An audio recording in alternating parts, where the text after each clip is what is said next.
There we go.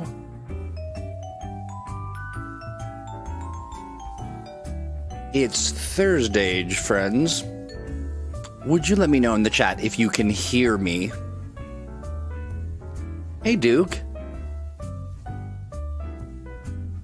It's good to see you. Nice. Jay Gray's here. Howdy, howdy to you, my friend. A good Thursday to you. And all your children, too. Oh, nice. Okay, great. You know what? One thing that happens is that we're broadcasting to Instagram, but the Instagram comments aren't coming through unless I have Instagram up. So I see Drake DiCardo says, yes, we can, which is fantastic. It is I, Disembodied Troy, your only pal. And today, there was a request from a couple different people. Good, I'm glad that thank you, Duke. I always worry I'm always blowing people out with the music or my voice. But thank you for stopping by, Stormer. It's good to see you. I am your only pal, Duke. Yeah, so the idea was to show you how I put together the community pieces. When I say I mean, of course, with input and exchange with people on my team and community leaders and all kinds of good stuff. And so that's what we're doing today. And I'm kind of excited to do this. It is the Atomic Think Tank has really turned out to be something pretty spectacular. I'd hoped, of course, that it would. But you know how things go. Sometimes things get a little rocky, a little bumpy. But we have done a really great job connecting with our community because, let's face it, it is the community that's keeping things thriving and alive over there. And one of the pieces that I need to put in here is the Dragon Age community. And I want to just kind of show you a little bit of what goes into sort of plotting and scheming around that. Now, if you're in chat, what you can do is share some thoughts. If you've got questions about the think tank, if you've got questions about really just about anything, honestly, because this is a program devoted to all things adventure game engine. And boy, the Atomic Think Tank as a community hub is really something else. I'm going to go ahead and why don't we dive in? Now, so my role, for those of you who don't know me or don't know me well, I'm an online community manager. I've been doing this work since I was born. Really, truly, nearly every single job that I've had in my life has had the term community attached to it. Which started actually, I've had, I had some bad jobs when I was younger. One of them, I really thought I wanted to be a veterinarian, and that lasted for about 5 seconds because, it's not all cute puppies. And so in trying to figure out what I would do, I came across work at the YMCA, and it was a summer camp, arts summer camp, and it was a blast. And by some unknown, I'm not really sure how it all came about, but I got the job. And then 2 weeks later, I was the camp director. And so, it was a lot of fun. It was definitely, I will say that I learned to be a good human being at the YMCA. And, and that just sort of cemented my already as a kid. I was, organizing the neighborhood kids to, we were going to track all the cats in the neighborhood, which was really important to me for some reason. I have no idea why, because they're cute and stuff. But that lifelong sort of community service stuff just stayed in my blood. And I had the opportunity to, at the YMCA, I was there for 7 years, and I did radio, a Youth Run radio talk show, late night teen programs that served thousands of kids across areas of Washington State. And then I decided, I'm going to work with seniors. And I love some seniors, but boy, when you work in a retirement community, it's rough. It is definitely rough. That was there for about 3 years, and then an opportunity opened up. I love video games, play them all the time.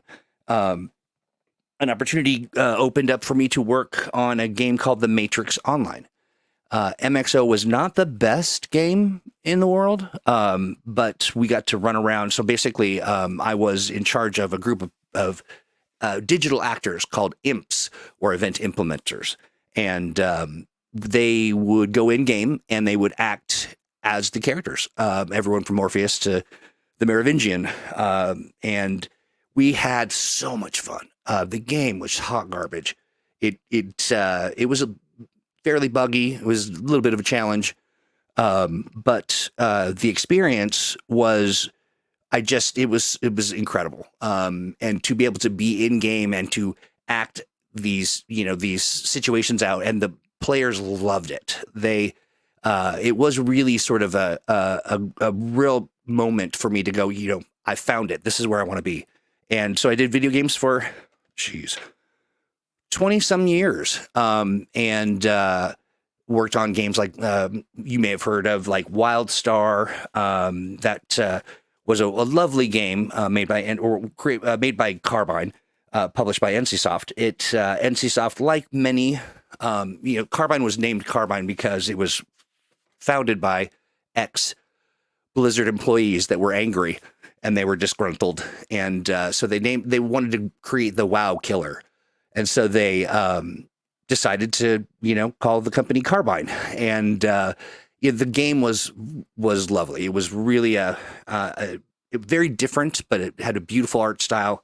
A great combat, and in that game, I was able to develop with a team of people. I was the producer for housing and social systems, and in addition to being the community director, it was so much fun. But unfortunately, it wasn't a WoW killer. Now, it didn't do poorly. It paid the bills, or would be well on its way to paying the bills. But big corporate folks want to get all the billions and millions, and they rank their success by a large number of people, and we didn't get as many people as World of Warcraft, and so unfortunately I had left to come back to Seattle, and got a job working on Gigantic. I came back home. I was living in California, came back home, and reconnected with my friends and folks here, and it was my father had passed away. I was here to kind of be with my family, and got a job working on a game called Gigantic. I also worked on Pirates of the Burning Sea, which was by Flying Lab, and it was there that I met Chris Pramus, and we became a very. It was just Nicole and Chris and we just connected. It was just a lot of fun. We always had a good time talking and chatting.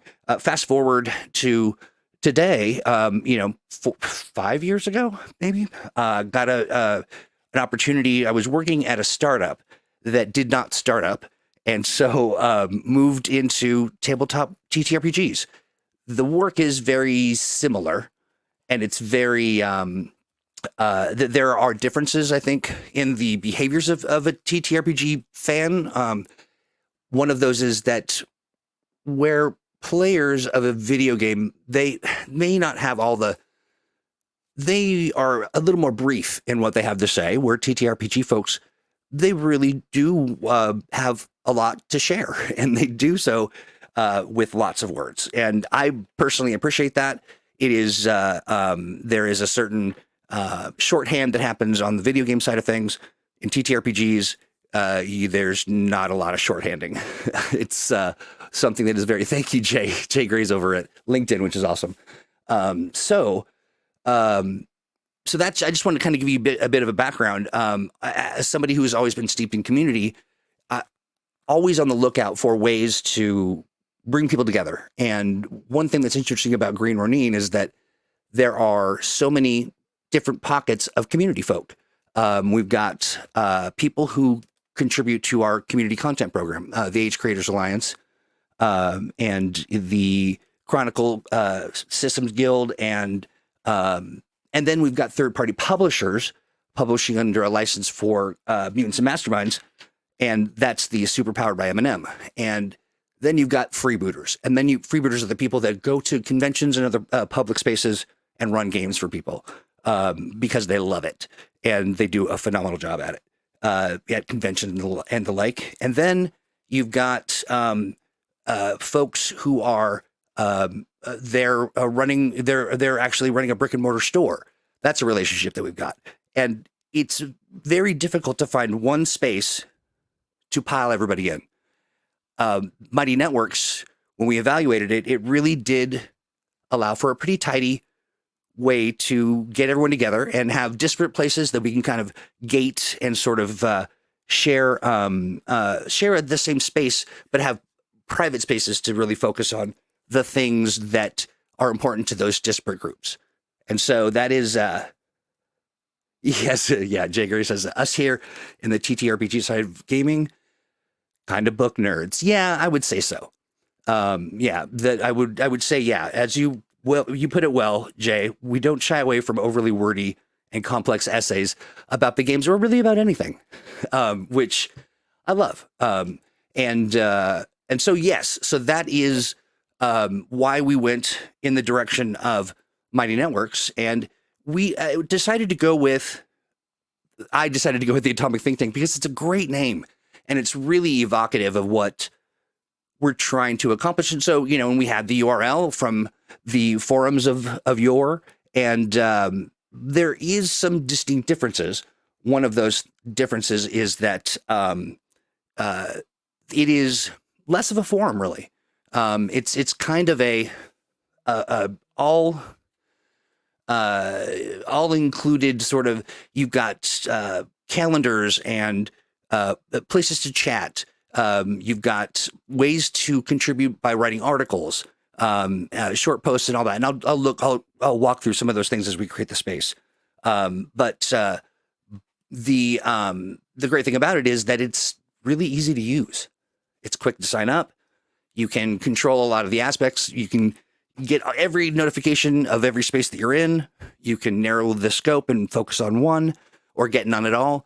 That's the kind of flexibility that we were looking for. So let me dive in here real quick by doing that is a little tiny, but I am really increasingly impressed with how well they've done. They've been able to put all of those bits and pieces of the puzzle together and still not make it entirely overwhelming. If you can see, I'm just going to try to make this a little bigger. And it is not necessarily embiggening. There we go. Still a little hard to read, I'm imagining, on your end, but we'll muddle through. So if you can see in this left sidebar, this is where all of the various facets of the community spaces for folks. The Cape and Cowl Club, this is one thing I really want to point out, is that there is going to be a membership component to the Atomic Think Tank. It is not going to be anything that you're participating in now. So if you signed up, and let's say you signed up for every category, you wanted to get all the information and the details for these spaces, we're not going to spring a subscription on you. That's just not the way that's going to work. In addition, when you post things, ideas of yours, when you share details about an adventure you want to create, or just general creativity, there is nothing, we don't have a contract that says when you post that we own that stuff. That's never been a thing that Green Ronin was about. We are all about creativity and supporting people with great ideas. But you maintain those ideas, even through the Age Creators Alliance. Just because you've submitted this thing through the Age Creators Alliance doesn't mean that now there's all these restrictions and you can't do anything with that in a different way if you so choose. It is 100% a partnership in that we'll split the proceeds as you sell your stuff through DriveThruRPG, but that's where it stops. We don't follow you around for the rest of your life making sure that you're not using your idea in some in some other way. And that's, I think it's important to know there are some people that have been very confused about that part. But yeah, not, I don't want to put too fine a point on it, but every feature that there is in the Atomic Think Tank remains open, accessible to people forever for free. And that's just the way that we're doing it. The subscription, the aspects of this that will be a subscription will include extra stuff. For instance, for Mutants Masterminds, stat blocks, dev chats around future releases. For instance, we did a collaboration and that was the shoot, I'm forgetting the name of it. But the idea is it's extra. It's stuff that you wouldn't get normally. And by and large, everything that is done there, created there for that group at some point in the future is then released to the public to either purchase or, play. So that's how that's going to work. And hopefully that is something that if you hear anybody, worried or grousing or acting as though there's a trick here, there really isn't. The trick is come and have fun, hang out, and not to worry about things like a surprise subscription. Everybody that is currently participating in the Atomic Think Tank will they know that they're going to be subscribed at some point.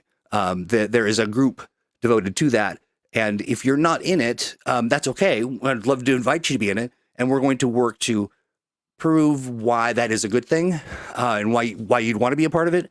And it's going to be Mutants and Masterminds, and there are going to be aspects of Age, of course, and yeah, we're really looking forward to that.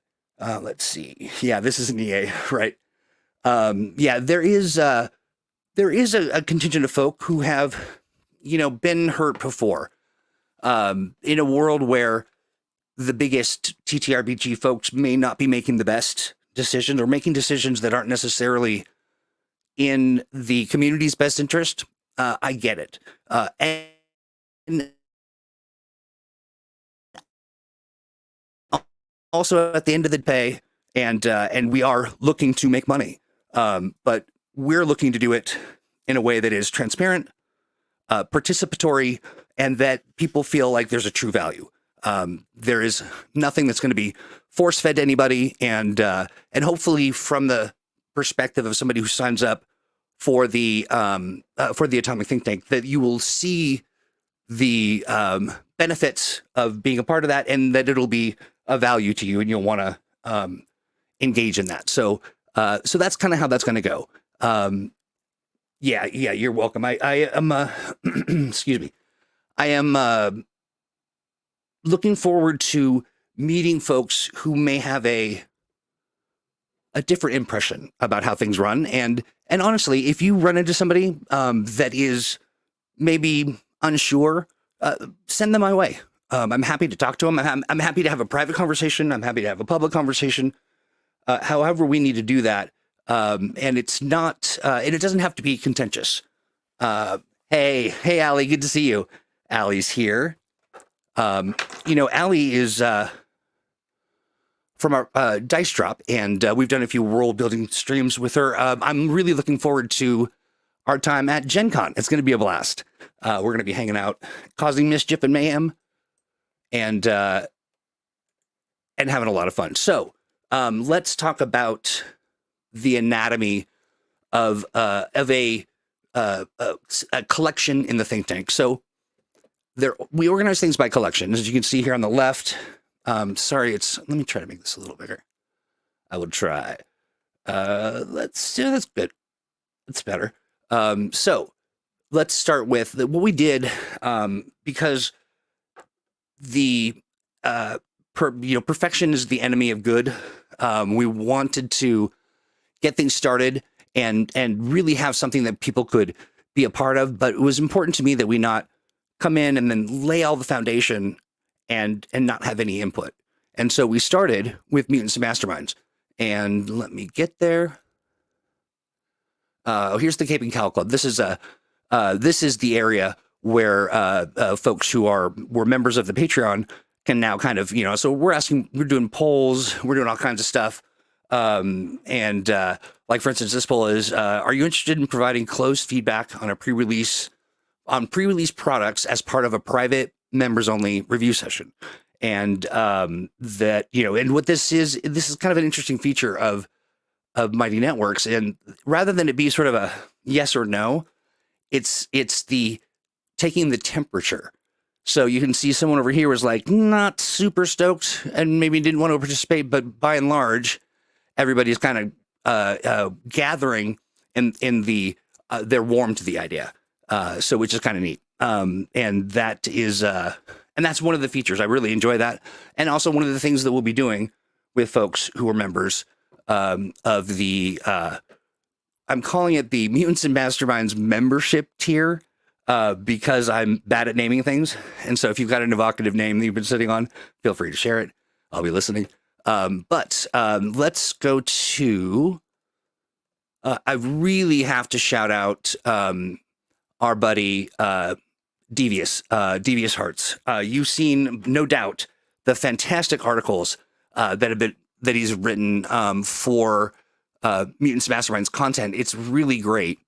I really want to highlight the fact that anybody who is in this in the think tank can create their own articles. You can write them and share them. They don't, of course we want you to try hard and sort of create something that has some value to you, but there's no gates. So when you look at the community, so we've got the collection and everything's ordered by collection. And at the collection level, you can see featured stuff. And then these spaces is what they call them. There's the official M&M announcements page. And this structure is what I've rolled over into all of the spaces, or nearly all of the spaces. Let me double check in chat to make sure I'm not missing anything.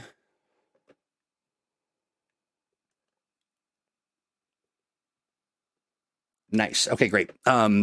So here's how this breaks down. This official space is really for us to put announcements and news specific to the product. That it's the one-stop shop for official stuff. And so you don't have to kind of sift through all of the conversations to get to what you're looking for, which is, was something released? What does Steve have to think about?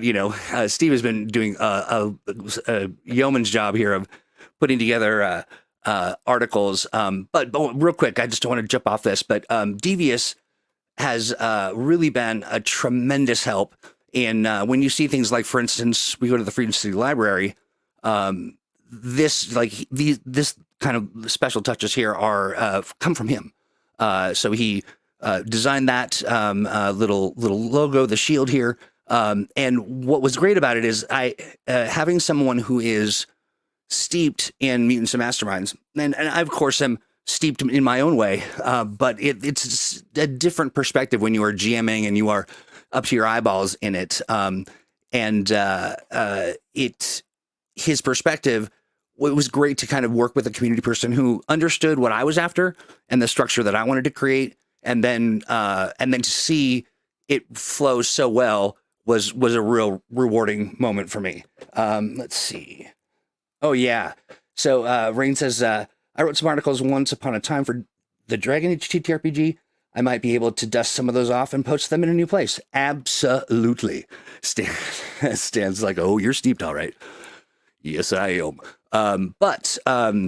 So the structure looks like this. This is the official space that again gives us all of the places to post. Here's a live stream that we did, and other news, new releases, that kind of stuff. And then we have the M&M Commons. I wasn't super hot on the name when I first created it, but then it just works. This is the everybody space. So you can, and again, this is if you're a big fan of M&M, you can subscribe to this and the other. When I say subscribe, I mean you can get notifications for this free area that will remain free. And you'll get lots of notifications, whether you may have downloaded the app There are many, many ways to get notifications, and sometimes it can feel a little overwhelming, but there are ways to meter that. So here is the M&M Commons chat, and this space is really like, so here's the Commons, the page, all of the ways to kind of interact with the space, the different spaces that are within the collection, what they're all about.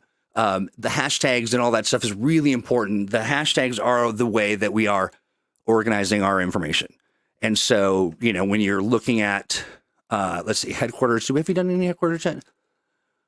Not yet. Let me click a hashtag that actually has a lot of stuff. Let's do villain. I know there's quite a few. Nope. I know we have quite a few villains. Let's do. Why is this not coming up like I want it to? Well, I'll double check. Let's just look at the PL levels. Do we have those? So the idea here, of course, is that we're supposed to be able to click on that and that it's supposed to lead us to here. So I'm not sure why that's not working. Maybe it's because I was not in the right files, but that's something I'll write down. Every once in a while, we'll come across something that's a little weird, a little buggy. But this is where people's characters development stuff. It remains delightful and surprising to see how much care and just well-rounded thought goes into what folks create for Mutants and Masterminds. It's really something else. When we look at the Aegis files as you get over to the page here, and Discovery will show us all the things that are going down. It is, we see, that's one thing that I think is kind of neat, is to be able to see who's close. And that's one of the things that's fun about the Mighty Network setup, is that you can find someone who can GM a game for you. Let's take a look at, let's look at Devious's profile. All these awesome badges. O is for the original hero.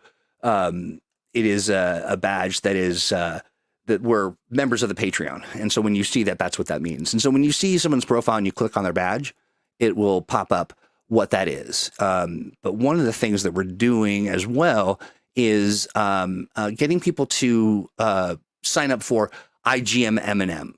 I play, or I'm looking for group and that kind of stuff, because this is, at the end of the day, a great place to organize your gameplay, which is, I think, awesome. 91 posts. The man is a machine.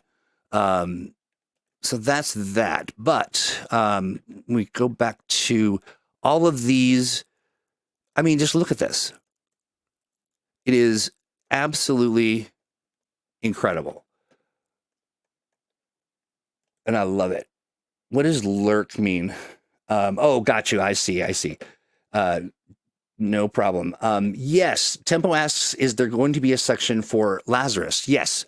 Modern Age introduces a bit of an interesting conundrum, because, we've got Threefold, Project Lazarus, all of those. I don't want them to be lost in a bunch of sort of subcategories. And so I'm working out in my mind how the best sort of collection structure is. And if you've got some thoughts on that, anybody would love to kind of hear how you'd like to see some of that stuff. But the thing about all of the stuff that we're working on here, this is Mina Harker and Lucy Westenra. I love this. The city of Forks, Washington. For any of you who are, I guess, is it Twilight?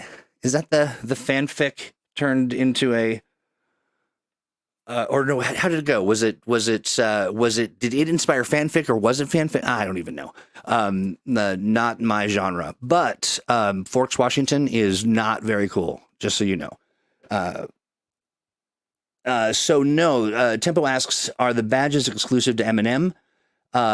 They're not exclusive to M&M. We are going to have badges for all kinds of stuff, and that process. So what we've landed on is that when a person signs up, currently when a person signs up, they have 3 questions. Let's say they sign up on their own. Anybody who's a member right now can invite anybody else, and they can bypass the 3 questions, which are very, very tough. Basically they say, are you not going to be a jerk? What do you want to bring to this group, and what do you want to get out of this group? And anybody who puts, even a modicum of thought, I'll approve them. In the time that we've started this, there's only been one application that I've rejected, and I only rejected it because they just kind of typed ASD, kind of junk into the form. And I get it. Like, they're probably just kind of testing and seeing what's what, and thought that they'll blow through that. But it's important to me that, there's 3 questions that you can really answer with 1 word. Take the time to do that if you're doing it. But yeah, of the nearly, I think, 1,000 people that have been here, and the people that have filled out the intake, everybody has been, that's 99.999% of everybody who's signed up. And everyone's been very good to each other. I know that we'll probably bump into some friction, and that's just what happens when you get people together. But to date, everyone's been very conscientiously curtailing any sort of, misunderstanding, and have been very respectful and kind and thoughtful, which I really appreciate. So let's see here. Nate Robbins says yes. So the pages, or so the spaces, which is like, so we'll go back to the comments. You've got, this is the front page of the of that particular space. So it's collection, space. And this space, of course, is the kind of drop in, talk about a bunch of stuff. It is a place to ask questions or see what's cooking on the community level. And then there's chat, and the chat is it's so funny. It's a very energetic group of people, and I do appreciate, because there are people who are posting in here that are really trying to get some information, like they're trying to do a thing, and then you've got people like me who are posting and being sort of flip and glib, which is there's space for that too, but just really fantastic conversation, very in depth, even in this non-threaded sort of space. The good news is there are some features that are coming from the development side of Mighty Networks, which includes, for instance, we can only do 1 of these landing pages right now, but we'll be able to add more. And so there could be like, 2 or 3 extra pages for people to click to, devoted to specific things, as opposed to 1 big, long, sort of like, here's the product list for Mutants Masterminds 3rd edition, free download stuff. So that's the stuff that's over at Free Ronin. And it's important to have, I felt like, a one-stop shop. The other things that we're going to include in here, of course, are VTT, and we're going to be doing something that, let me find the Expanse. So when we look at the official page, this is how the structure is going to be. It's basically going to have all the details that you need, who the line developer is. There's Ian right there. And the collection in the store, if you want to go check out what we've got, a breakdown of the mechanics. One of the things I think that we forget is that for as many people as there are that are very familiar with Age or a particular game, there are probably scores of people that aren't that well versed. And so I'm really taking it from a level of, if you know nothing about, let's say, The Expanse, what are some of the basic fundamental things? And got some great feedback on this. But then there's also a breakdown of the product line. Like, what is it? What are we, what is it? What does each release touch on? And why should I be interested in it? And so that's what this is. And then I'm going to be adding the, these links not working. It looks like they aren't. We'll fix that. But we're adding, of course, stuff from Drive Thru RPG, because we have, we release PDFs there and in our store, and they're great partners, and we want to continue that relationship. And in addition, VTT stuff, and this is just a pretty neat way to put all this stuff together. And then this free downloadables from freeronin.com, and then so it's just a place where you could just kind of scroll and get a quick look at what we've got, what the game's about. And in addition, we're going to have a space in here for enthusiast press, podcasts, that kind of thing, so that they can reach out and say, hey, I need to, I'd love to talk to Ian about, or or even for our streamers, which we do have a space already, where they can say, hey, we need a guest from the team, and maybe we want Ian or what have you. We can coordinate that in one spot. Let's see. Hi, Rob Jazzy. What are you saying? Chat me, Benny. Belter for life. Yes.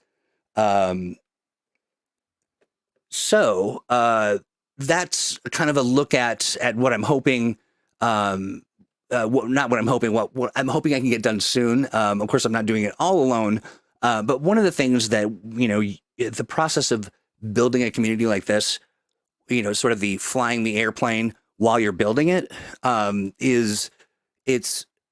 it can be precarious, and it can also mean that you got to front load some things, and there are aspects that you've got to kind of put on the back burner. And one of those has been the Dragon Age space. And so I want to put some of that together. So I kind of like a cooking show. I've got something already cooking. Let me find it. I think it's there we go. So, not a whole big, not a lot has been done here, but let's see. So we've got this, and I'm going to edit this real quick. I'm going to go to the features, and I think that for this, we want, there's page, and page is just sort of that where all the information that you saw. So we'll, I want to think about what I should rename it. One of the things I'm enjoying about the Mighty Network stuff is that if you take a look at, let's see, the Expanse, each of these spaces are named very evocatively. So there's the Commons, there's the Star Helix Security Database, the idea being, of course, files on stuff, people and adventures and that kind of thing. And then Tycho Station Shipyard, which is all about ships, and probably other things too. Any sort of mechanical something would go here.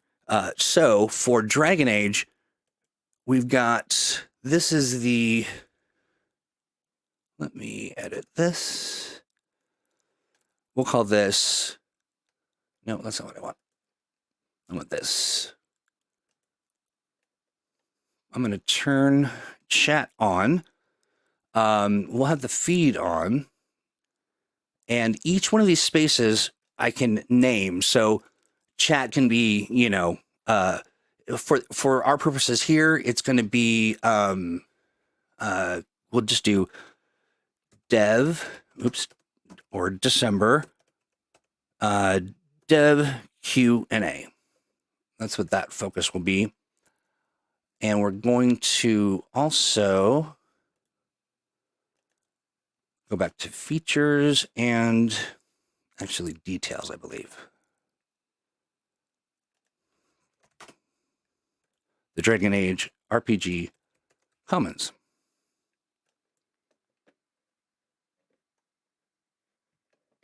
In a world, naming is best naming. Hey, Jason, good to see you. Oh, yeah. Absolutely. Let's see. Nate says, Troy, I've been looking to try to get all of the videos now. I know you guys have your own YouTube channel, but there are other people besides the Green Roaming team that do videos. I'm not sure I understand what you mean, my friend. If you mean to say that you would like to see like a focus on, a space for streamers, look no further than the space we put together for streamers. And that is a place where, let me find it real quick just so you can see it. Let's see. Where did I put you all? So there is a space for streamers. Let me close some of this because like for instance, here's the friendly local game store space that we're going to be having. You will see them kind of here as well, which is great because you may be able to connect with your local game store and have some, set up something, to do at their space. Superpowered by M&M, virtual tabletops, which is important. And did I put it here? Nope. I did the dang thing myself, so why am I not finding it?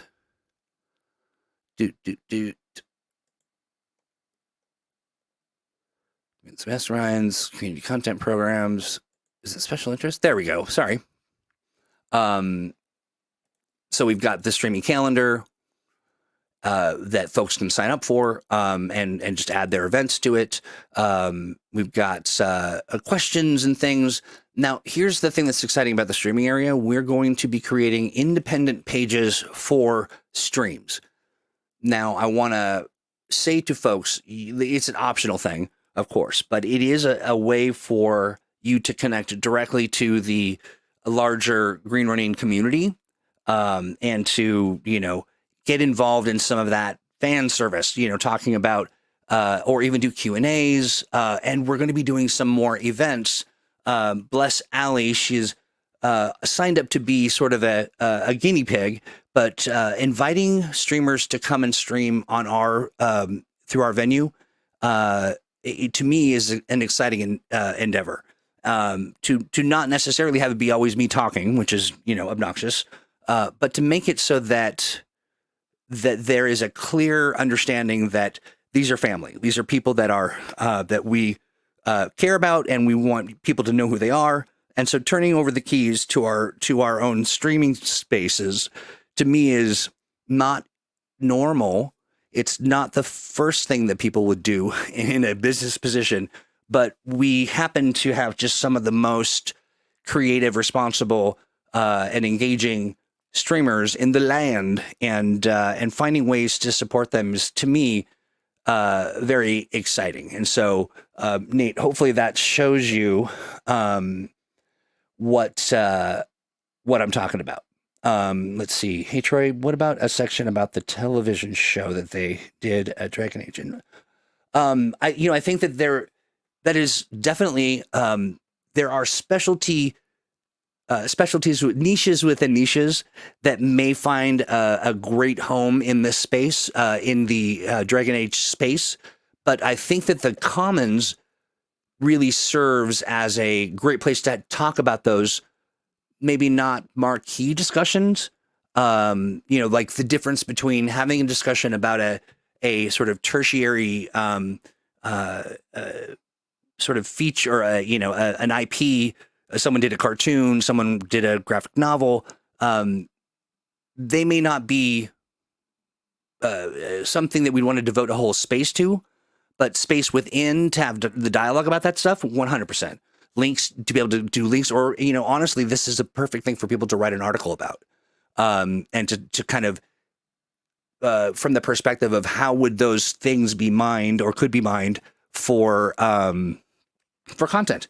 That, the other thing is, for me, I feel like everything that we talk about in this space should gently but very purposefully lead to play. When do we play the game, and how does the information we share inform the way we play? Does it make it better? Does it make it more enjoyable? Does it make it more visible? Those are, that's the sort of core kernel of what this is all about, getting people to play. And of course, for me, it's also creating a space that is very dynamic, that people who are new don't get lost. They don't get overwhelmed by a bunch of sort of, heady information that, when you jump into something like this, you want to be able to kind of say, okay, I came here for The Expanse, and I want to see all the bits and pieces that are about gameplay and how to buy it and how to engage with that community, make it simple, but also with breadcrumbs that lead them to other opportunities. Like, you know, is there anyone near me running a game? Is there anybody who is, or is there a live stream that I can watch? And so we're doing that. That's wonderful. I can't turn that off, unfortunately. And what's the link for the server? You can go to atomicthinktank.com. I drop that in chat as well. Very easy to sign up. And I'm also very curious too, as people are kind of experiencing this, if you're moving through it and you kind of say, hey, it seems like there's kind of a blank space here, we're missing something. It can be challenging to see how many different sort of ways you can get into the think tank, whether you got invited by a friend to a space, or you got an invite from, or you clicked a link on a stream, or someone else shared it, or, you know, there are a myriad of different ways, or you just went and signed up yourself. That's the other way. And the people who kind of, we'll say cold call, they sign up, they fill out the 3 questions, and then generally speaking, they get approved. 99.9999% of the time they get approved right away. And so thank you for that, Duke. Did I spell it right? AtomicThinkTank.com. Yeah. So that is that. Let's see. Learned Music says, just curious, do you guys have any interaction with Draven Swiftbow?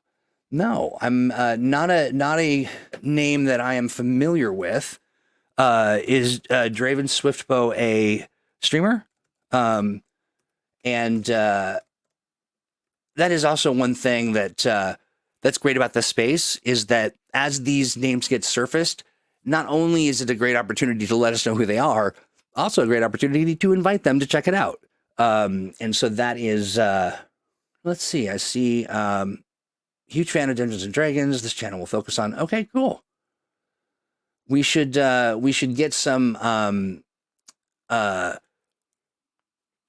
Dragon Age information Draven's way. And so if you are connected with Draven, you know them, let me know. And the protocol was missing too, wasn't clickable. Oh, got you. Yeah.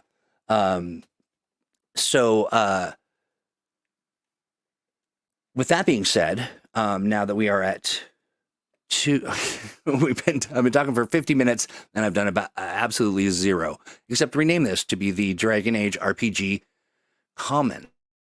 And I think that that's a little too long. So I'm going to edit it, which is pretty easy to do. We'll just call it the Dragon Age Commons for now until I'm told otherwise. Draven Swiftbow is a YouTuber who does game reviews and stuff. Okay. That's great. A great lead, Learn Music, and I have them on. I'm looking at them now. I'm looking at their YouTube, and they're doing some good stuff. 10,000 followers. So sure, we would like them to know who we are, especially if they're fans of Dragon Age, and then soon fans of us. So, okay, so the next space, so I want something in here that is something that captures the spirit of storytelling. And, you know, I'll call it this for now, but if anybody in chat has a thought as to what we could call it, I'm thinking that it is probably, we'll call it, make a page, and I'm going to call it the campfire. All of this stuff is very easily changed. The campfire is, let me get into it again by going here. Gather around the fire and I wanted to say sit a while and listen. But if anyone knows that reference, little Diablo for you. Gather around the fire. Uh, take a story. Take a story. Leave a story. All that very, very temporary. So that to me feels like a place where people can tell stories about their characters or their, their adventures. They can write articles, that kind of thing. For spaces like Blue Rose, I went with more of here's the library of the Sapphire Order. We've also got the Commons, and then we'll probably do some kind of something related to, like the reliquary or something that will kind of capture this is where stuff goes. But when you think about Story Hour is cute. Stan mentions, how about just calling it Story Hour? And the only reason that I think we could do something more grand is that it's story forever, as opposed to, a little bit. And it's also should be a space for more than stories, kind of, but it's sort of where lore and stuff goes. And our friendly neighborhood chicken is really typing a lot of stuff, and I dig it. But when we're thinking about other spaces, let me see here. Temp asks, are you still working with Bioware on Dragon Age? Yep, that's why we're able to publish it, because we have that license. Jay Gray says, I'll try to get friends of friends to join. Absolutely. All right, Rob. Rob applied. Jay Gray's talking about knowing some folks who have been running a Dragon Age campaign for like 3 years. That is that's ideal. If there are people that, that are kind of, really, this is an opportunity for us to unite all of the folks who are out there playing and enjoying Green Ronin products across the board in one space without it being too onerous, without it being like you need to have some kind of a special, I don't know what. We're trying to do the opposite of gatekeep. This is really meant for everybody. Whether you're an expert or not, whether you're a GM or a player, or you're just curious, like this is the space for that. And so if you know people out there in the world who, are loving our products but aren't necessarily connected to the community, invite them to come hang out. This is the great space for them to do that. Yeah, Atomic Fusion, that's right. The Bard's Tales, that's cute. I like that. I like that a lot, actually. Let's see here. Settings. Details. We'll just call it that. So thinking about, as people who are fans of this space and the Dragon Age being something that you enjoy quite a bit, what are some things that you would want to see captured in this space? You'd want to know. You'd want to come here and find what? Let me know. Let's see. In the game, the campsite was your chance to talk. Okay, I wonder if we do this. Maybe we split the difference and we do, we keep the campfire and then we do the Bard's Tale as a more sort of a space designed for more sort of player-centric stories or articles or, kind of how to play, that kind of thing. Homebrew stuff. Okay, that actually is a very, very good point. Because I don't know that we've done a great job of creating space within these collections for people to share homebrew stuff. I mean, arguably they can go into a library of sorts. What's a good evocative name for a place you go to read, tomes of the laws of the land, even if they're different based on your homebrew rules. Is it the constable's quarters or is it the Yeah, so a space, I think that the homebrew, GM tips, mechanics, the minutia, that feels like it kind of all fits into one space. The homebrew cauldron, that's cute. Here's my question: the homebrew cauldron, does that capture the is homebrew rules and discussions? Does it warrant its own space?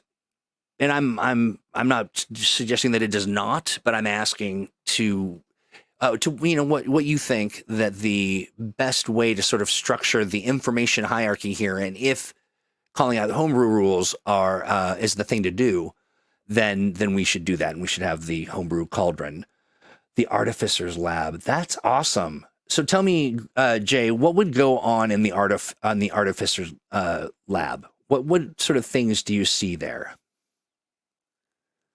Okay. Duke says, I think it's good to separate raw from homebrew. Okay, so you're sort of there's the official sort of place where rules exist, and then there's the homebrew section. I wonder if homebrew. You know what I'm going to do? Let's not agonize over this,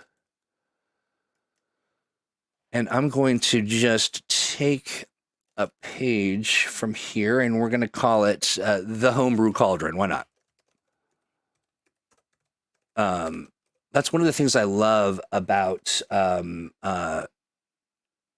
Mighty Networks is it's very. Am I spelling this right? Cauldron. Where is that at? Cauldron. Right. Cauldron.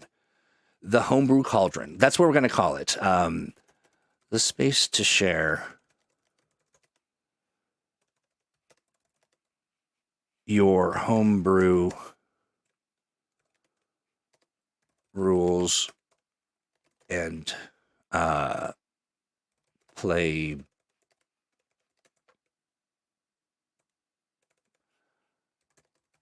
I'm going to just put play styles. That's not necessarily the best, but it feels. Oh, thank you, Nate. Oh, you guys. Um, let's see. Just to make sure what was intended by the authors and what fans made is not being confused, and sometimes it might collide in intention. Yeah. I think I'm with you. I like the notion of the dissonant verses. There's something fun in that. It is definitely subversive, Rain, but yeah, I only worry that using calling a homebrew community space the dissonant verses might send the wrong message about what we think about people who do homebrew stuff. You know what I mean? Like that they're dissidents, that they're going against the grain, when in actuality, I mean, we all know this, that Age is really well suited, uniquely suited, if you will, to homebrew stuff. But yeah, so we can kind of we'll call it the homebrew cauldron for now. We got the campfire. I actually think that has not. I'm gonna go back here real quick and go to details, and I'm going to change this back to the campfire just because it just feels like it's missing something. It is 1 minute after the hour. I'm going to keep going, and if folks, don't feel like you need to hang out, but of course, love it if you do. But I just kind of want to continue this line of thought and really dig in what folks are sharing in chat. So when am I streaming, Troy? When are you streaming me? I don't know. You can stream me anytime you like. Is there a space describing the similarities and differences between the games and the TTRPG stuff? Huh. Again, that's a great perspective. I think it's definitely a missing thread in all the discussions that are out there in the world. One of them being, oh, dang it, I did it. One of the things that always gets me is that it's not the Dragon Adventure Game Engine Commons, because, Dragon Age was what it was before. So I'm going to do that. That age always gets me. But But hold on, Troy. You know what would be amazing? New specializations. Okay. So when you say that, do you mean that you would love to be able to have a discussion with a developer about adding new specializations to Dragon Age? Because that's what the spaces are all about. I know what's missing here, and that is, I'll do this. I'm really not picking, the perfect templates for these, but this is going to be, let's see, what was the naming convention that I use? I'll say official. Oops. Dragon. Oop.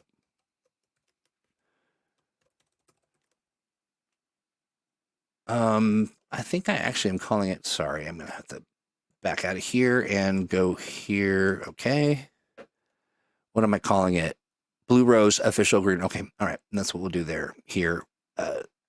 Stuff is a little snug when you use extra long titles. But again, because it's TTRPG stuff, every name and sentence and sort of title has to be 40 words long. That's just how we do it. So this is the Dragon Age official, I'll just say news, because I'm only on news. Yeah, we'll just say news.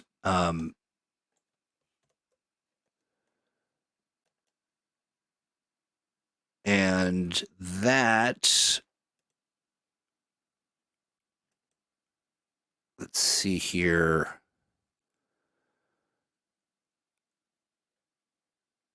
How can, there's a way for me to not change the collection. I actually want to manage the spaces. So reorder spaces. Here we go.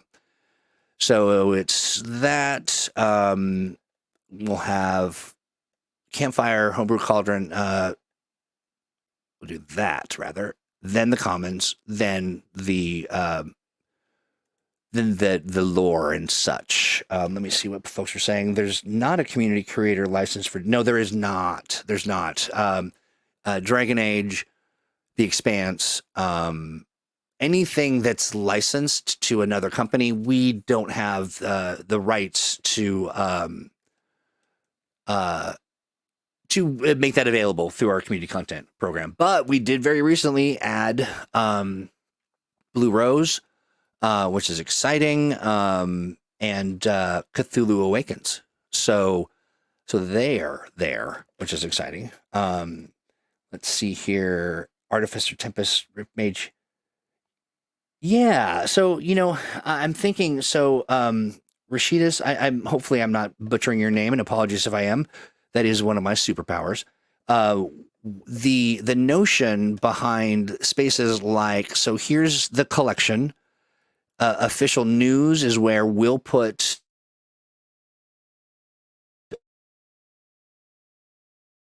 a developer posts. The commons is where we'll have discussions around all the things that people might want to talk about, sort of the water cooler space, if you will. And then the campfire, lore, that kind of stuff. And then the Homebrew Cauldron, it does seem a little narrow to me, but this is a great place for people to kind of share their unique take on gameplay. And then I'm thinking of a kind of like a library or something where we would put information and details about Artificer, Tempest, Rift Mage, that stuff. And that, what do you folks think? Is it a library? What are your thoughts there? Yeah, thank you, Gray. Yeah, I figured you knew. I figured you were leading me down the path of answers for people who might have questions. Let's see. Duke says, do you think for the licensed products, it would make sense to have a dedicated space for the originating thing it came from? Yeah, that's kind of what I believe that folks in the, like Rob Jazzy mentioned, is there a space describing the similarities and differences between the games and the TTRPG stuff? I do think it's important to inform people, and that it's a great resource, and that there are differences. I couldn't call those differences out to you, but maybe there's some finer points that, is that a topic that's in the library or a space unto its own? Um, I'll have ideas for you on nomenclature later. Nice, waiting in line to pick up I like that you're doing double duty, and I appreciate you hanging out with us while waiting in line when you're picking up your kiddos. To that end, if you again, this is just a good point to kind of, for context, there may be something in Blue Rose here that is missing. That, maybe there needs to be, like I said earlier, something called the reliquary, that you have all of the discussions about, magical objects and things that you would come across in the space. Maybe there's a sort of ride and registry, or I don't know, a census or something. But as you get into these spaces and you start to utilize them, and you note that there's something that doesn't quite resonate. The beautiful thing about this is you are welcome at any point in time to send me a note right here in this space. And that gives me an opportunity to talk to you directly, to get a sense of what's going on. And many of you, if not most of you who know me and have had an opportunity, like, I will come knocking on your door if I get wind that you've got a thought or that you'd like to, contribute in some way. I'll find you, but you are welcome to self-select and share some information with me. And, may not always agree. You may not always get, sort of the change that you are looking for. But I'll always listen. And 9 times out of 10, no lie, our community is in the sweet spot. Whereas, folks like me and other folks with varying focuses, I have to look at every single product and know as much as possible about all things. But we have people who are very steeped in very specific facets of what we, of our publishing library. And so I tend to defer to folks who are subject matter experts, but not always. But that's okay. That's the way that things work. And the good news is that I'm always open to sort of, hearing the alternatives. And so this is really a great space to allow for that. So I'm going to approve some people. I'm not going to show you that part because there's some personal private information. And this person is coming from me and some masterminds. They hope to get out of this community friendships. Absolutely. And they're going to bring some curiosity, which is great. And then we have the final sort of folks who have not, you may have jumped the line, but I say, do you agree to abide by the expectations of the space, to engage thoughtfully and responsibly, to avoid treating other people with disrespect, even when you disagree, to avoid abusive and bullying behavior? Let's see, to keep this space free from any friction of the past and to prevent any unrelated conflicts or drama from filtering in to the Atomic Think Tank. And this person says 100% yes. And so they are 100% in. Let me check another thing here. Meets masterminds, updates information, a friendly face. Nice. That's what they're going to bring to this community. We could always do with another friendly face. And they agree. So with that being said, now that we've kind of set the stage for what I'm looking for very specifically to answer here, as we marinate on it as a community, I'd love to hear your thoughts and suggestions. But before I wrap up here, always, an hour is never long enough, but it also feels so long. Let me get to start here, I believe is where I've got it. So this space here is really just the catch-all for, hey, I've got a problem. It is the starting point for most people. In this space, I put together some very simple rules. I really wanted to make it so that the rules were, I feel like by and large, the a rule set that is, no more than 6, preferably more like 3 is the goal. But, we live in an increasingly complicated world, and oftentimes we need to make adjustments not because we need to govern every waking moment of every person's interactions in this space, but that sometimes people come right to the line of an expectation, and and I'm not that kind of community manager. I just will sort of engage on that level, and that is to say, if people are in good faith doing a thing that crosses a line, there's room to grow. If there are people who are bad faith coming up to that line just to kind of tweak my mood, that is, boo to that. And that's the kind of shenanigan I can smell a mile away. And also, we're a community of fun and play. So there's a difference between sort of joyful teasing and willful, almost trolling. And every single one of you know exactly what I mean. So with that being said, let me double check and see what people are saying in chat. Yeah, and that it's beautiful. That is a Will Wheaton sort of, don't be a D is it captures in essence what it is that we're looking for. Just, when you're being a jerk. But there are some important things that, that you got to have the rules laid out. And so what we've got is respect and inclusion.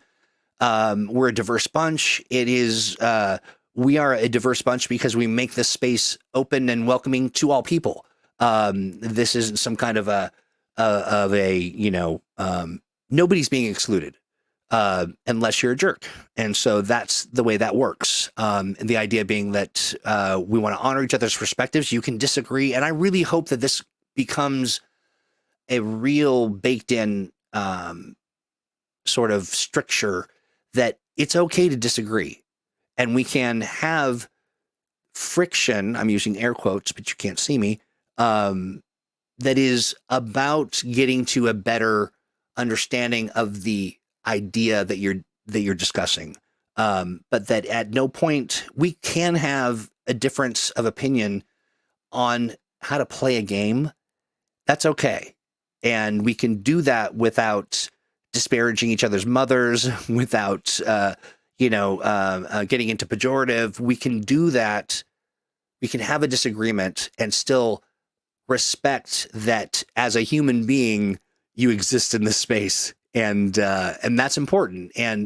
But there are moments that people cross a line, or that things get uncomfortable, that have nothing to do with disagreement and more about just sort of behavior. And that's where things get tricky. So that's why you've got to have things like respect and inclusion, privacy and courtesy. So respecting each other's boundaries and privacy, avoiding unsolicited messages. And this is an important one: give our developers the space they need to create. It should be rare that you get a surprise ping unless you already have a relationship established with that person. I can see where there may be a moment that you see someone and you're like, oh, is that Nate Robbins? The Nate Robbins? Big Nate? I'm going to send him a note. And Nate may be really comfortable with that. But as participants in the space, let's say, hey, do you mind if I send you a PM? As simple as that. And really acknowledge that our developers have a ton of stuff to do. One of the things that I don't want to create here is a space where players and community members feel like they have to jump through a bunch of hoops to kind of be engaged, and that there's just an onerous process. And I don't want any of that. I don't want this to feel like I'm adding another social media space to your already overburdened social media world. That's not what we're trying to do. And also, I don't want our devs to feel like, okay, great, now I've got to try to carve time out of my already burdensome day of, with lots of important things going on. And then also just like, laundry. So the goal here is to not overburden, but to create very organic opportunities for engagement. And you can see that all of our devs are they're excited about this space. And I'm working with Malcolm and Ian, all of those folks, to create aspects of the space that speak to them as developers. But they are very much looking forward to this being a quick way to connect with people and do, play tests or ask quick opinions, or just to say, hey, there is an extensive feature as part of the think tank that includes coursework. So we could have we can run a course, on developing an adventure or an encounter with Modern Age or Lazarus or, Cthulhu Awakens, and the developer can put together some created trainings, but then also do some live stuff.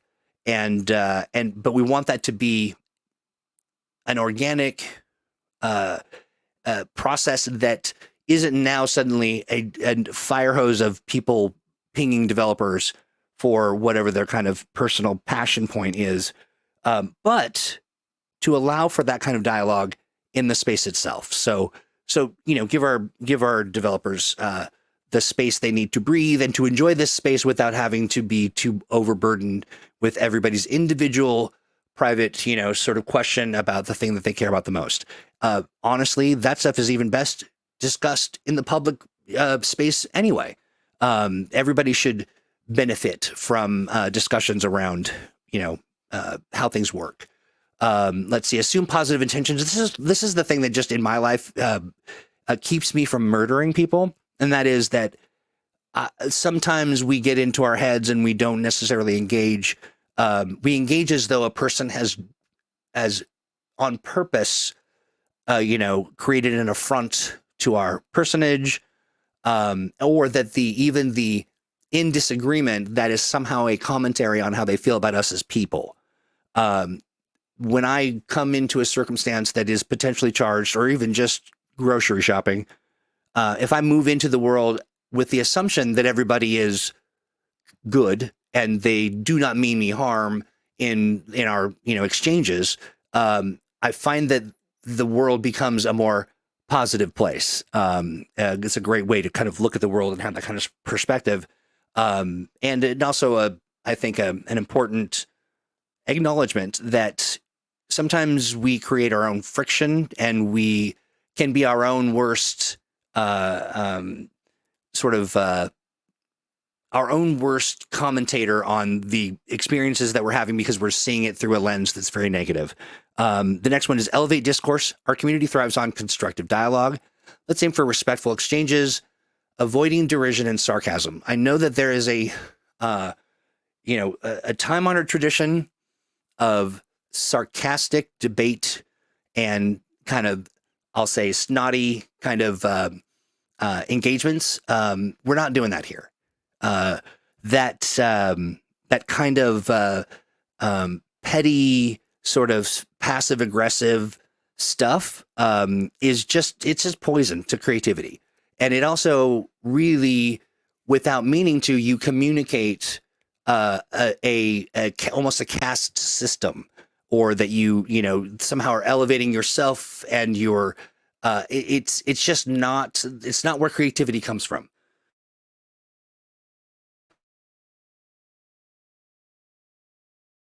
Sarcasm and distance, and so let's avoid that. Now, I'm not going to say, like, I'm not going to be the sarcasm police, but I have and will again sort of remind people when my spidey senses are going off and there's a conversation that's sounding a little bit like we're being insulting and not necessarily that we're having the dialogue to spar and not necessarily to talk about whatever it is, in that particular space. And so that's important to me. And hopefully that makes sense.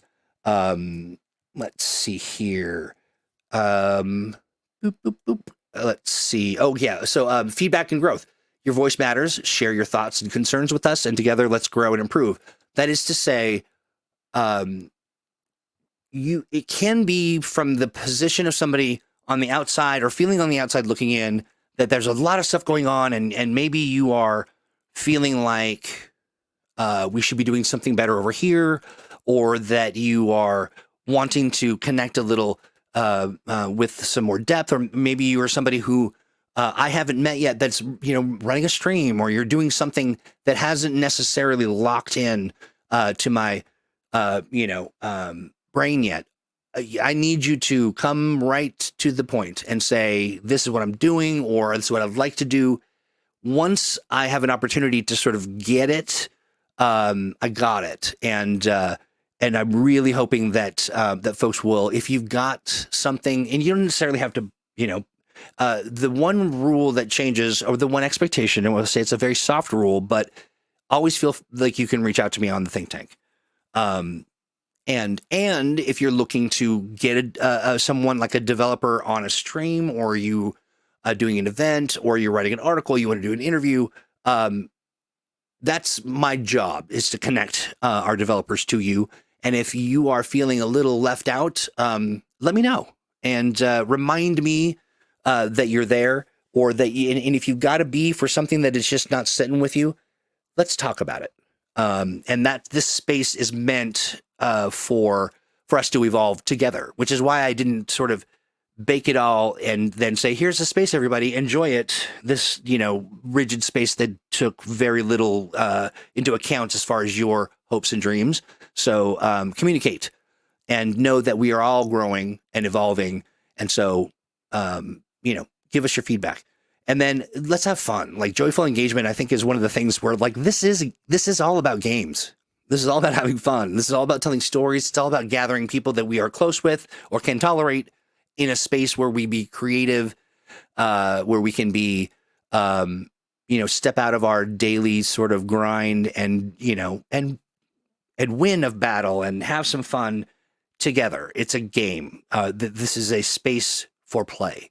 So, and I know that there are a lot of people out there who are very serious about the art form of TTRPG, GMing and all of that stuff. But at the end of the day, these are all means for play.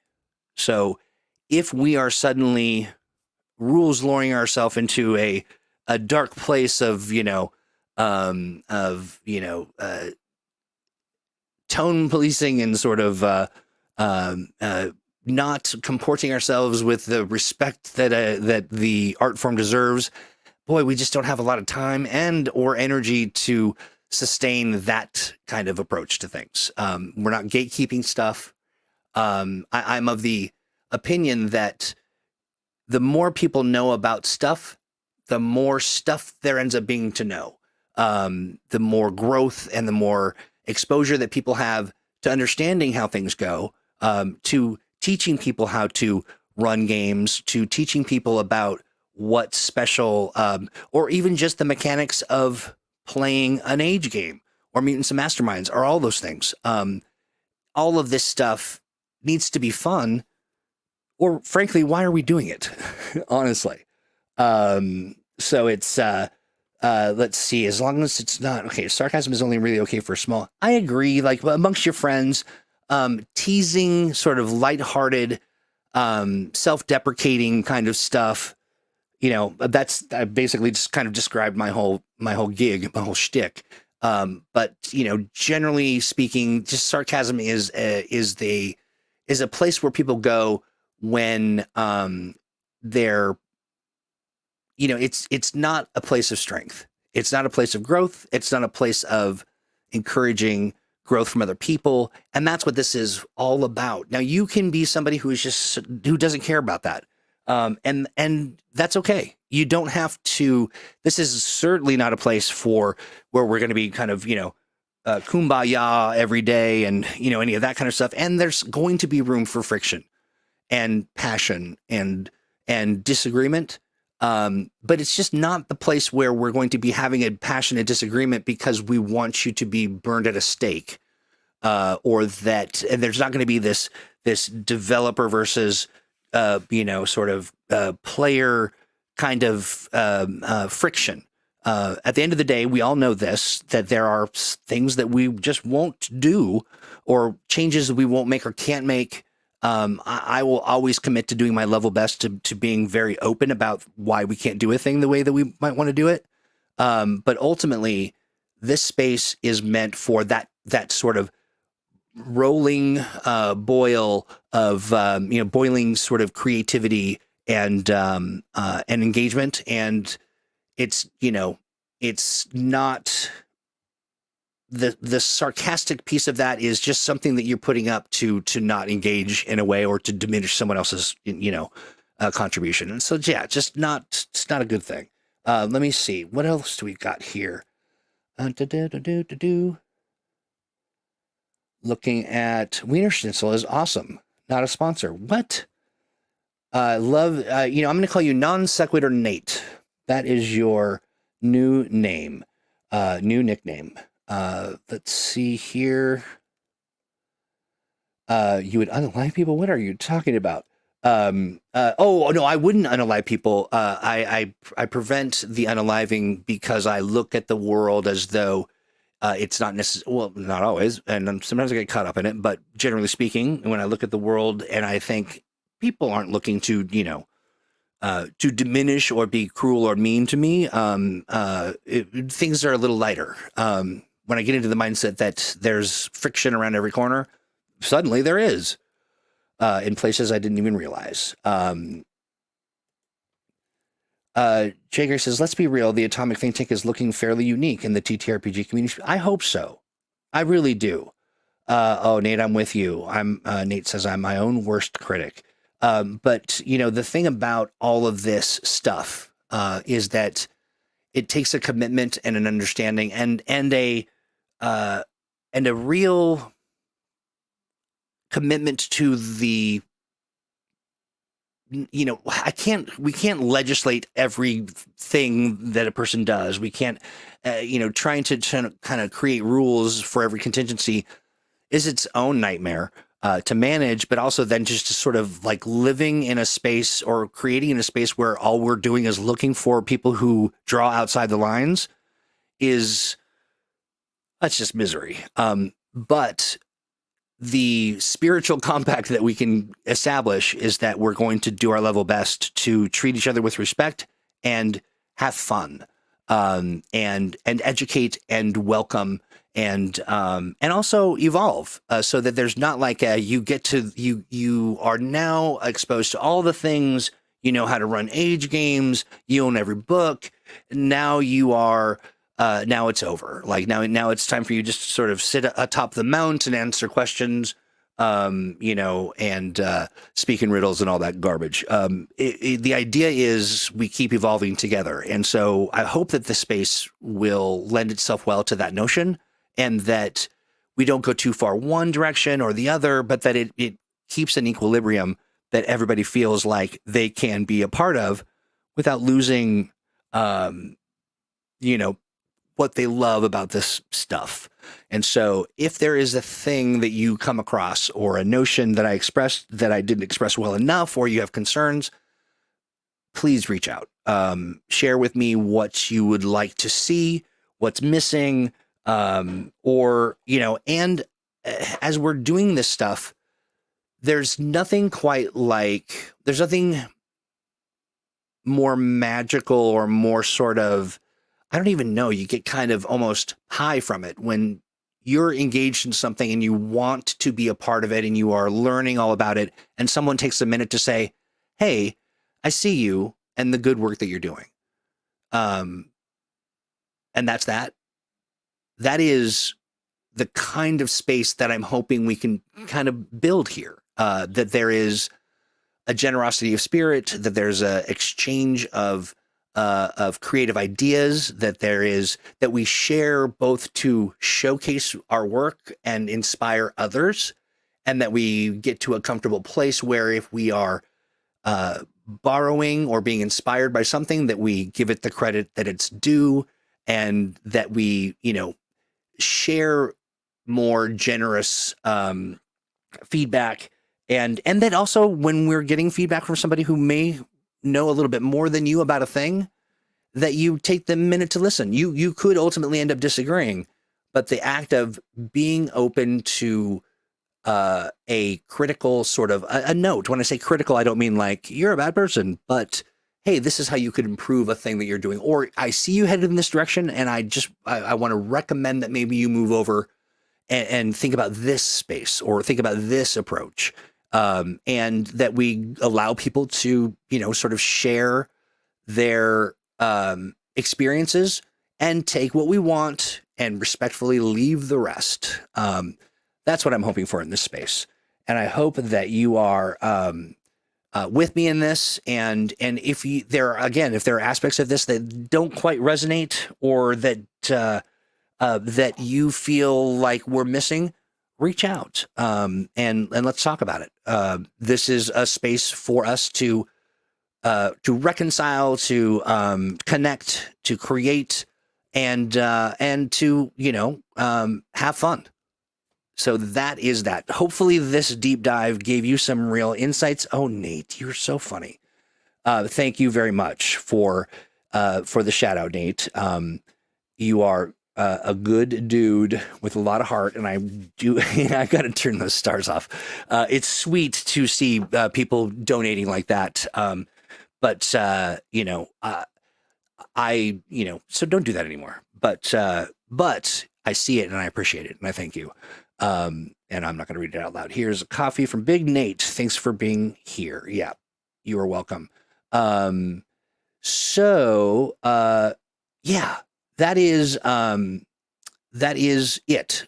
There's so much more to discuss, which is why now we're, an hour and 30 minutes of discussion, and that's just opened up. One of the things that I'm going to do moving forward is not kind of off schedule, not a part of Thurstage, not a part of Mumamo, but I want to do some working streams, and I want to do them in the think tank. There are some features that, and one of them is starting a live stream. Let's see this.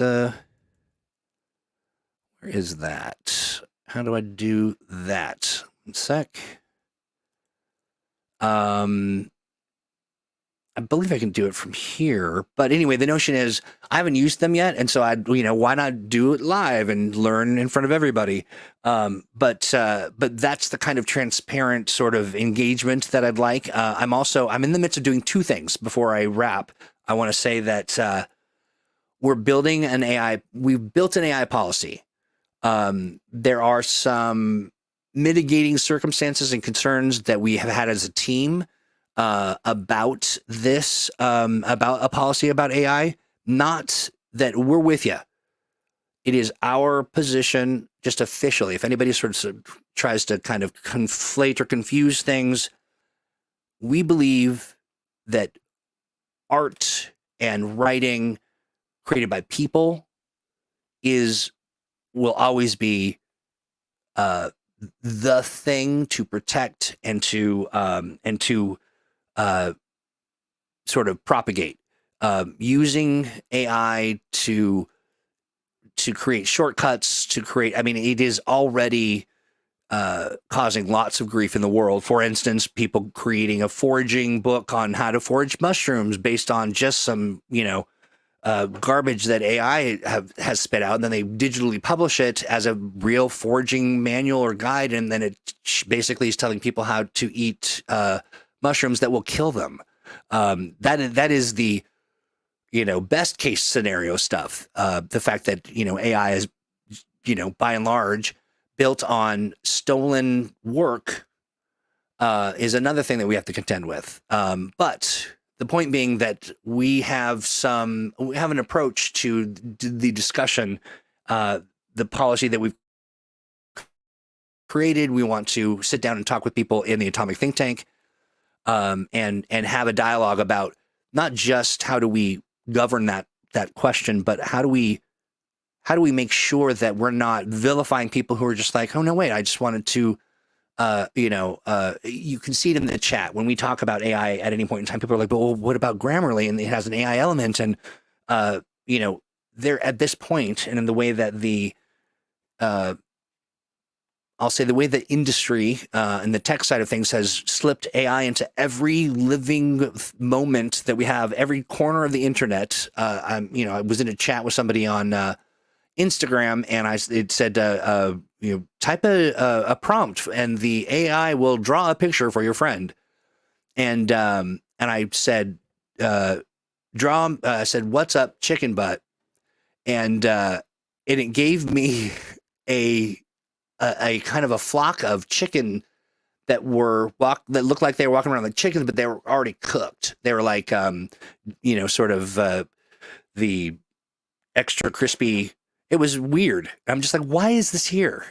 So with how ubiquitous and weirdly, sort of put and tucked into every aspect of our lives, there's probably not one of us that isn't somehow inadvertently or through, with thought and thoughtfulness, or just wholesale creating art, and that whole spectrum of people.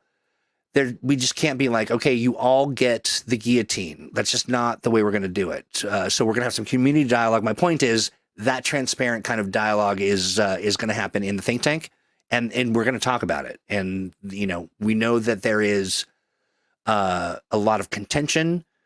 We feel it. When it comes to AI, content creators like us, we're perfect fodder for to feed the AI demon, which is just basically feed books into them, and then suddenly you've got AI that knows all, supposedly knows all that they could possibly need to know about every aspect of the worlds that we've created, and that's a drag. So, but we want to be reasonable and have the dialogue. So expect that to be coming. And then I thought there was another thing, but I've forgotten it.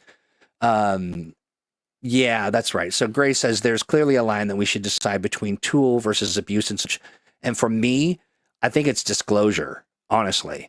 But I'm not going to presuppose. What I will say is definitively, without question, if it is a product, if it is from a third party, if it is something that we are selling, our policy is just black and white. We do not utilize AI, generative AI, to create the things that we like, for instance, art that I create. When we look at like sort of this, Atomic Think Tank logo that I just kind of donked together in Photoshop, there is no generative AI that went into this. So marketing materials and that kind of stuff. But is that policy the same policy that we want to have for somebody who is, created an expression of a character or a villain or something interesting, and they're not artists? If they're not, for us, our contributors, our creators that are making stuff for sale, or that we are incorporating into releases, there won't be. We're not doing the AI thing, and and that is because we're very passionate about that. We want to make sure that we're giving you the thing that we make, and not the thing that we fake. But that same thing shouldn't necessarily apply to somebody who just needs a quick and sort of interesting thing to look at as a part of a smaller effort or a community-based thing. I have a feeling about it, but ultimately we want to talk to the community and have us all together come through the other side of this with some reasonable stuff. Because the other thing that we don't want and we don't need is, we've got enough rules lawyers in the world of TTRPGs. What we don't need is a roving band of witch hunters looking for every little pixel of everything that a person's done to determine whether or not it's AI. Because that expertise is, I think we're fooling ourselves. There's some things you can look at and you can say, oh, wow, that person has, 14 fingers and they're eating spaghetti through the side of their face. Like, that's all weird. But that's not the norm. The norm is we won't be able to tell. And so my hope is that we're able to kind of get together and figure some stuff out without making it so that there is a culture of deceiving people, because, you created something and had, generative AI elements. We want it to be, sort of an honorable discussion where people go, yeah, okay, yeah, I can see where this is reasonable. I can see where it's not. We've drawn the line. Our professional stuff, when I say pro, I mean stuff that people will exchange money for. We're taking the hard line because it's important to us, but it doesn't mean that we need to do that, in all cases. So more of that to come. We're working on an article. I hope to have it finished here shortly.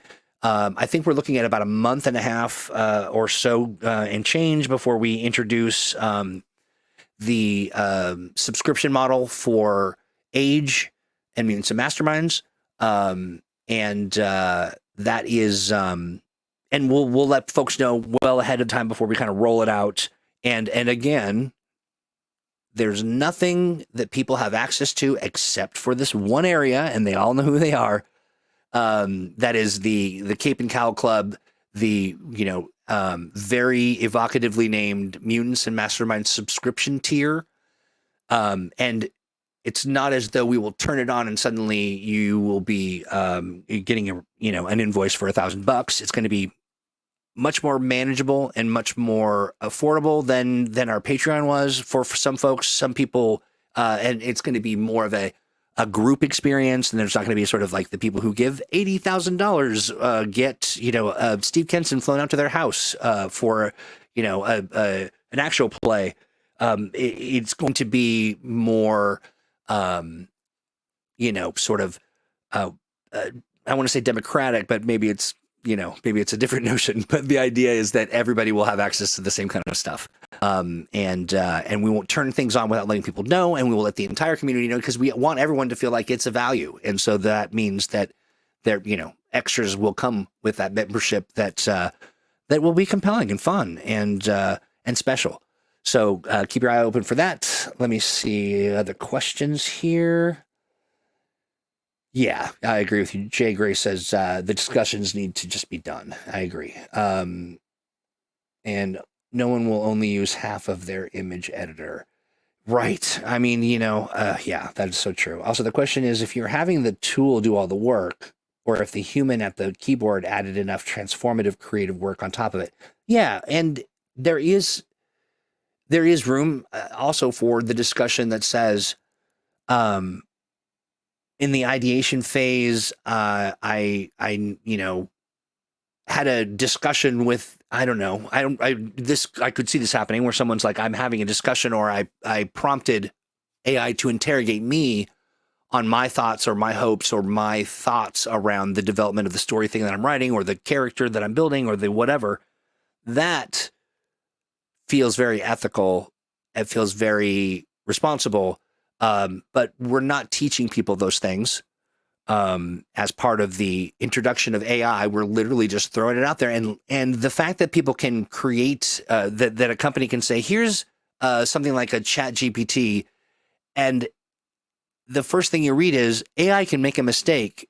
Be sure that they basically absolve themselves of this half-baked technology and leave all of us as creators, artists, writers, to contend with what some of these companies hope to do, and that is replace people, because artists are not cheap. They are a very skilled talent, and it's just wild that we're doing it this way. But we can do our part in kind of mitigating any of the weirdness.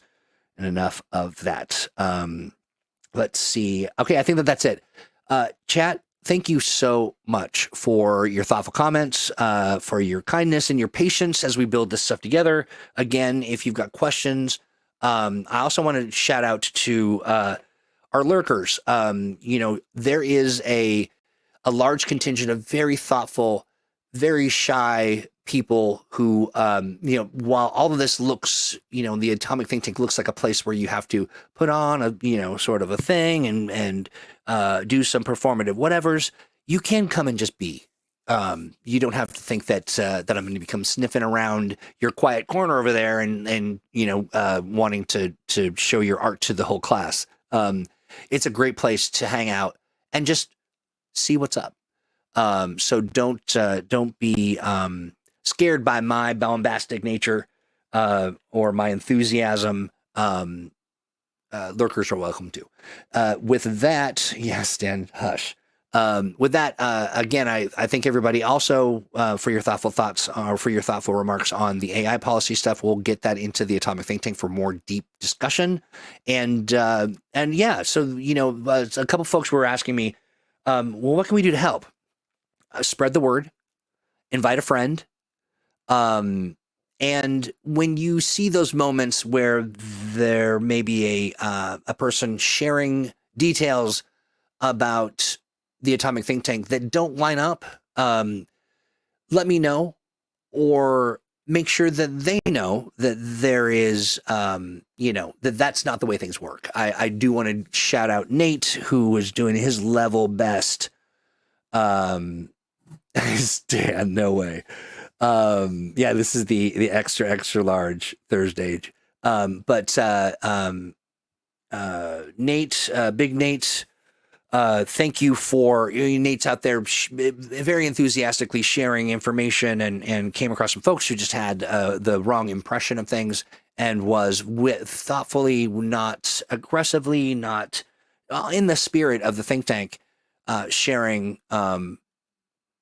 that's not the way it really works. And everyone hopefully feels empowered to take those moments and sort of help course correct if people are off, or come to me and then I will help them understand in a very friendly, diplomatic way how very wrong they are.